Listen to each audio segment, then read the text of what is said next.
അയ്യോ ഇതൊക്കെ മതി, സമയമില്ല, എനിക്ക് പോണം. അയ്യോ വേണ്ട ചേച്ചി, നേരെ വൈകിട്ട് കടയിലേക്ക് ചെല്ലണ്ട. ഓരോരുത്തരും മുഖം വീർപ്പിച്ചങ്ങനെ നിൽക്കണ്ടാവും. അയ്യോ മതി ചേച്ചി, ഞാൻ ചോറെടുത്തില്ല. അയ്യോ മതി ചേച്ചി. മുത്തശ്ശിയുടെ പിറന്നാളായിട്ട് പായസം ഒന്നും വെക്കില്ലേ ചെറിയേച്ചിയെ? അതിന് ഉപ്പിട്ട് വെക്കേണ്ടി വരും പായസം. പഞ്ചസാര ഒരു തരിയില്ല ഇവിടെ. തീർന്നോ? കഴിഞ്ഞ ആഴ്ചയല്ലേ 1 കിലോ വാങ്ങിയത്? അത് കഴിഞ്ഞ മാസത്തെ കഴിഞ്ഞ ആഴ്ചയാ. അതാ അസലായത്. ആഴ്ചക്ക് 1 കിലോ പഞ്ചസാരേ വാരി തിന്നുണ്ടോ ഇവിടെ? ആഹാ, അപ്പൊ മുത്തശ്ശി പഞ്ചസാരയും തിന്നാൻ തുടങ്ങിയോ? പഞ്ചസാര പായസം മതി കേട്ടോ കുട്ടിയോളെ. സേമിയ വേണ്ട, ആ പുഴു പോലത്തെ സാധനം കണ്ടാ തന്നെ ഛർദിക്കാൻ വരും. ഓഹോ മതിയില്ലേ? മതി, അതാ നല്ലത്. മുത്തശ്ശി, മുത്തശ്ശിക്ക് എത്ര പിറന്നാളാ കൊല്ലത്തില്? ഒന്നേ ഉള്ളൂ. വൃശ്ചികത്തിലെ വിശാഖം. എനിക്ക് തോന്നണത് മുത്തശ്ശിക്ക് ഇടയ്ക്കിടയ്ക്ക് പിറന്നാൾ വരുന്നുണ്ടെന്നാ. അത് വെറുതെ തോന്നുക. എല്ലാവർക്കും കൊല്ലത്തിൽ ഒരു പിറന്നാൾ തന്നെയുള്ളൂ. ദാ വാങ്ങാനുള്ളതൊക്കെ കുറിച്ചിട്ടുണ്ട്. നിനക്ക് സമയം ഉണ്ടാവുക വരുമ്പോ? ദാ വന്നൂരോ ലീസ്റ്റ്. 501 bar soap 1. അതും തിന്നുണ്ടോ മുത്തശ്ശി? സോപ്പും കെട്ടയ്ക്ക് മധുരം കൂടി ഉണ്ടാവില്ല. സോപ്പും കെട്ട തിന്നേ എന്താ ഭ്രാന്തണ്ടാക്കിയേ? വിമ്മാത്രേ. വിമ്മോണ്ടന്നെ പാത്രം തേക്കണോ?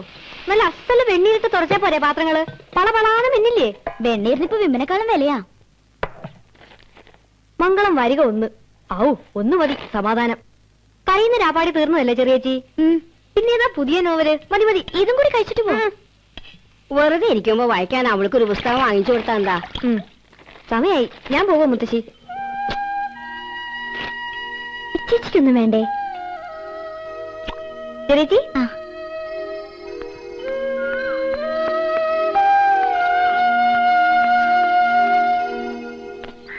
ഒന്ന് വേഗം നടക്കാം, അല്ലെങ്കിൽ ബസ് ബസ്സിന്റെ പാട്ടിന് പോവും. ഓ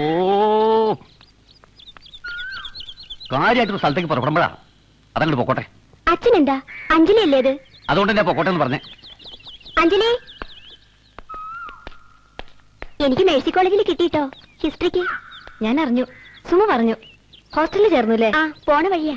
വേഗം വന്നോ, ഈ ബസ് പോയപ്പോ 1 മണിക്കൂർ നിൽക്കണം പാലക്കാട്ടേക്ക് ഒരു ബസ്സിന്. തുണിക്കട പോണവർക്ക് എപ്പോഴും ബസ് ഉണ്ട്. ഞാനും അതേ ബസ്സിന് തന്നെയാ. അച്ഛൻ എപ്പോഴും അതെ. അഞ്ജലിയെ കാണുമ്പോ ചുണ്ടിയാ. ആകപ്പാടെയുള്ള ഒരു അമ്മാമിയല്ലേ, സ്നേഹം കൂടിയിട്ടാവും. രമണിക്കും ലതയ്ക്കും ലിറ്ററേച്ചറിന് കിട്ടി. അഞ്ജലിക്കും എഴുതായിരുന്നു പരീക്ഷ. ഓരോരുത്തരുടെ മണ്ടയില് ജനിക്കുന്നതിന് മുമ്പ് തന്നെ ഓരോന്ന് എഴുതി വെച്ചിട്ടുണ്ടാവും ഭഗവാൻ. അതെന്നെ നടക്കൂ. ഇന്ന് ആദ്യത്തെ ദിവസമായിട്ട് ഞാൻ അപശകുനായിന്ന് പറയും അമ്മാമ. വേഗം ചെന്നോളൂ.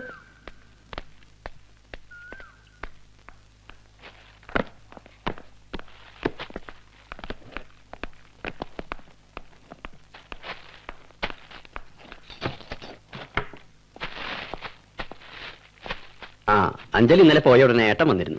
ഏട്ടനോ? അന്നൊരിക്കൽ അഞ്ജലിയുള്ളപ്പോ ഒന്ന് ബഹളുണ്ടാക്കിയില്ലേ, അയാളെന്നെ. എന്താ അയാളുടെ പേര്? രഘു.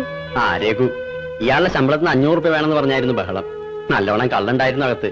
250 രൂപ കൊടുക്കേണ്ടി വന്നു അവസാനം. എവിടെ സ്വര്യം തരില്ലെന്ന് വെച്ചാ കിട്ടണമെന്ന് ഒന്നിനും തികയില്ല ഈശ്വര. അതിന്റെ ഇടയിൽ ഇതും. ആരാ ഏട്ടൻ? ഏട്ടൻ, അങ്ങനെ ഒരു ഏട്ടനുണ്ട് ഞങ്ങളുടെ കഷ്ടകാലത്തിന്. അച്ഛന്റെ ആദ്യത്തെ ഭാര്യയില്.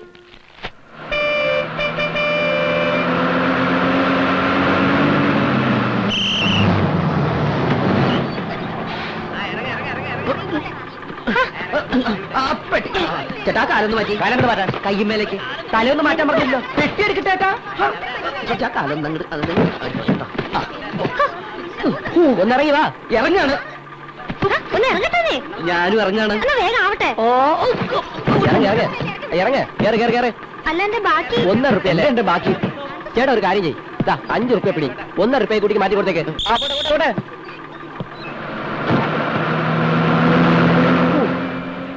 ഹലോ ഹലോ, എന്റെ പൈസ 1 റുപ്യ. അയ്യേ അയ്യേ, സോറി.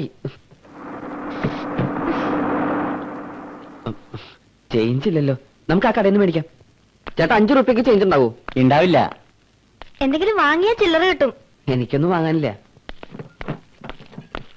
എത്ര നേരം എന്ന് വെച്ചിട്ട് ഞാനിങ്ങനെ പിന്നാലെ നടക്കുക. ഇങ്ങോട്ട് തരൂ, ഞാൻ വാങ്ങിത്തരാൻ ചില്ലറ. ദാ ഒരു സിഗരറ്റ്.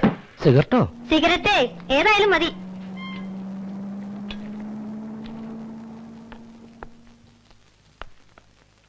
സിഗരറ്റ് ഞാൻ വലിക്കില്ല. അതൊന്നും എനിക്കറിയില്ല. എന്റെ 1 റുപ്യ ഞാൻ എടുത്തിട്ടുണ്ട്.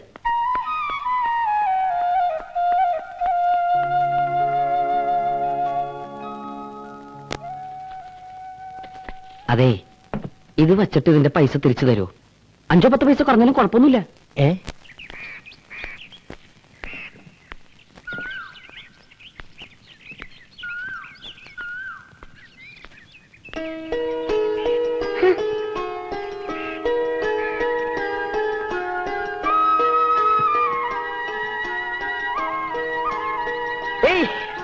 ഹായ് ചിരിച്ചൻ. അമ്മ ഇതാ ചിരിച്ചൻ വന്നു. മോക്ക് മിഠായി കിറ്റ്കാറ്റ്. നീ ഇന്നലെ എത്തുമെന്ന് പറഞ്ഞിട്ട് കാണാണ്ടായപ്പോ ഫോൺ ചെയ്യണമെന്ന് പറഞ്ഞിട്ടാ സുഖേട്ടൻ ഓഫീസിലേക്ക് പോയത്. ഒന്നും പറയണ്ട എന്റെ അടുത്തേമേ, ഒക്കെ ഒന്ന് ഒതുക്കിയിട്ട് വേണ്ടേ വരാൻ. സകലവും എന്റെ തലയിലിട്ടിട്ട് സ്ഥലം വിട്ടില്ല ശിവൻകുട്ടി. നന്നായിണ്ട് വീട്, പാടത്തിന്റെ വക്കത്ത്, നല്ല കാറ്റ് കിട്ടും. ഓ, പറയണ മാതിരി നീ ആദ്യം വരികയാണല്ലോ ഇങ്ങോട്ട്. കുറച്ചും കൂടി റോഡിന്റെ അടുത്തായിരുന്നെങ്കിൽ സുഖേട്ടന് ഓഫീസിൽ പോകാൻ നല്ല സൗകര്യമായിരുന്നു ഇല്ലേ? മുഴുവൻ കഴിക്കണ്ടോ, പല്ല് പുഴുപ്പല്ലാവും. ഇനിയിപ്പോ എന്താ നിന്റെ പരിപാടി? എന്തായാലും കോയമ്പത്തൂർക്കില്ല ഇനി, ഇവിടെ എന്തെങ്കിലുമൊക്കെ തുടങ്ങണമെന്നുണ്ട്. ഏട്ടൻ എന്നോട് ദേഷ്യം ഉണ്ടാവൂലേ? കാശ് കുറച്ച് കളഞ്ഞിട്ടുണ്ട് ഞാൻ, പാർട്ട്ണർഷിപ്പ് എന്നൊക്കെ പറഞ്ഞ്. നിനക്കൊരു സ്ഥിര വരുമാനമുള്ള പണിയില്ലാന്ന് പറഞ്ഞേ ഏട്ടന് പരാതിയുള്ളൂ. ഇനി മര്യാദക്കാരനായി ഏട്ടന്റെ നല്ല അനിയനായി ഇവിടെ തന്നെ കൂടാൻ പോവാ ഞാൻ. ആ, എന്നാ ഏട്ടന് സന്തോഷാവും. ഭാരതി, ചിന്തുമോൾക്കൊന്നും വാങ്ങിയില്ല, അവളൊന്ന് പിണങ്ങും. ഗോപി എത്തിയിട്ടുണ്ട്. ആ, ഞാൻ അവിടുത്തെ നിന്റെ നമ്പറിൽ വിളിച്ചിരുന്നു. ഇങ്ങോട്ട് പോന്നു ഒരു തമിഴൻ പറഞ്ഞു. ഇന്നലെ പുറപ്പെടാൻ പറ്റിയില്ല, 1-2 ആൾക്കാരെ കാണാണ്ടായിരുന്നു. അവിടെ മതിയാക്കിയില്ലേ? കുവൈറ്റിലേക്ക് ഒരു വിസ തരപ്പെടുത്താന്ന് വർഗീസ് പറയുന്നുണ്ട്. എന്താ, താല്പര്യമുണ്ടോ? ഇവിടെ തന്നെ എന്തെങ്കിലും എവിടെയെങ്കിലും ഒന്ന് ഉറച്ചു നിന്നാ മതി. ഈ ഊര് ചുറ്റിൽ നിർത്തുക. തറവാടിന്റെ പടിഞ്ഞാറ്റം വീണു കഴിഞ്ഞ മഴയ്ക്ക്, പൊളിച്ചുകൊണ്ടുപോകാൻ ആള് റെഡിയാ. നീ വന്നിട്ടാവാന്ന് ഞാൻ പറഞ്ഞു. പിന്നെ ഇതിന്റെ രജിസ്ട്രേഷൻ നടത്തണം, അവര് കാശിന് തിരക്കൂട്ടണ്ടേ. ഈ വീട് മോശമൊന്നുമില്ലല്ലോ അല്ലേ? ഇല്ല, നന്നായിന്ന് ഞാൻ ഇടത്തേമോട് പറയായിരുന്നു. നിനക്ക് മോളിലെ മുറി. ഹായ്, കണ്ട പാവ. ഹായ് കൊരങ്ങൻ. ഇതൊക്കെ ചിന്തുമോക്കുള്ളതാ കേട്ടോ. ഇതൊക്കെ എന്താ ചേച്ചാ? അതൊക്കെ ചെറിയച്ഛന്റെ സാധനങ്ങളാ, മോളൊന്നും തുടരുത്. മുസ്തഫ മുസ്തഫ ദുആം വഴി മുസ്തഫ.